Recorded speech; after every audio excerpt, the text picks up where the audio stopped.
Depuis quelques mois, un nom que l'on pensait oublié ressurgit dans les recoins les plus sombres d'Internet. Au milieu des dossiers déclassés de l'affaire Epstein, le nom de Baal revient en boucle. Mais pourquoi une divinité vieille de 3000 ans hante-t-elle encore nos peurs contemporaines? Est-ce une simple paranoïa ou le souvenir d'un culte qui n'a jamais vraiment disparu? Aujourd'hui, on va laisser de côté les rumeurs pour plonger dans l'histoire, la vraie, celle d'un dieu de la vie devenu, par la force des textes, le seigneur des mouches. Bienvenue dans le QG de l'étrange.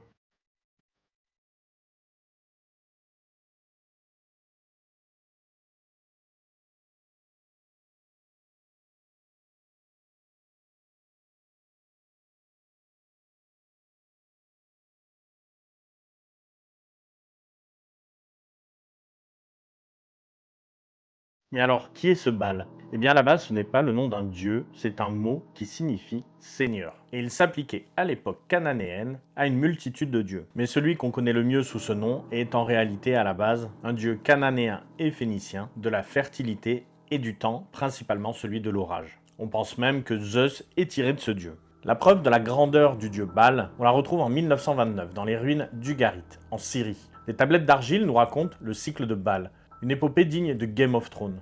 Baal doit d'abord affronter Yam, le dieu de la mer et du chaos, car Yam veut asservir les dieux. Mais Baal, armé de 2 massues magiques, le terrasse et devient le roi légitime. Mais le combat ne s'arrête pas là, il doit encore faire face à Mot, le dieu de la mort. Et dans un récit fascinant, Baal descend aux enfers, meurt et la terre devient stérile. Mais grâce à l'intervention de la déesse Anat, il ressuscite et bat la mort. Ce n'est pas juste une histoire de monstre, c'est le symbole du cycle des saisons. Baal qui meurt, c'est la sécheresse de l'été. Baal qui renaît, c'est le retour des pluies d'automne.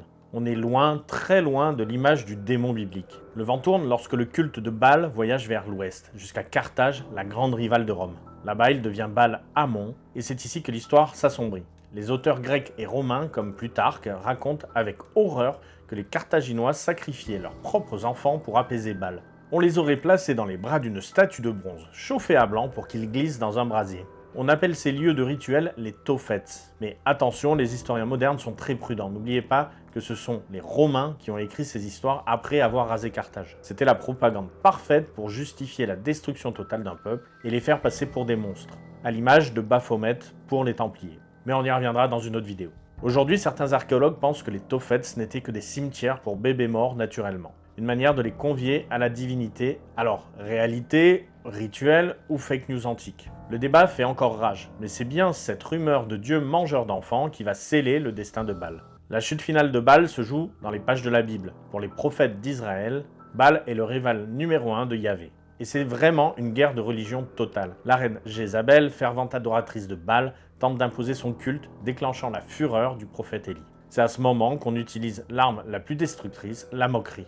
Et l'un des titres prestigieux du dieu était Baal-Zébul, le seigneur des hauteurs, ou prince des hauteurs. Et par un mot de jeu cruel, les auteurs bibliques le transforment en Baal-Zébub, ce qui signifie littéralement le seigneur des mouches. Le dieu de l'orage, celui qui chevauchait les nuées, est rabaissé au rang de maître des insectes qui pullulent sur les cadavres. Quelques siècles plus tard, dans la tradition chrétienne, Baal-Zébub devient Belzébuth, l'un des 7 princes de l'enfer, le démon de la gourmandise. Le dieu qui a porté la vie est officiellement devenu l'architecte de la mort. Alors quand le nom de Baal ressurgit aujourd'hui dans l'affaire Epstein, ou dans les recoins conspirationnisme du web, on comprend pourquoi il résonne si fort. Ce n'est pas juste un nom, c'est un archétype. C'est le souvenir d'un pouvoir qui exige des sacrifices d'une élite ancienne que l'on imagine prête à tout pour conserver sa domination. Alors qu'on y croit ou non, Baal est la preuve que les mythes ne meurent jamais. Ils changent de visage, ils changent de nom, mais ils restent tapis dans notre inconscient, attendant le moment où l'humanité aura à nouveau besoin d'un monstre pour expliquer ses propres ténèbres. Merci d'avoir suivi cette enquête jusqu'au bout. Si ce format long vous a plu, n'oubliez pas de liker et de me dire en commentaire quelle autre divinité oubliée vous aimeriez que l'on déterre ensemble. Restez curieux et surtout, gardez l'œil ouvert sur ce qui se cache derrière les légendes. A bientôt dans le QG de l'étrange.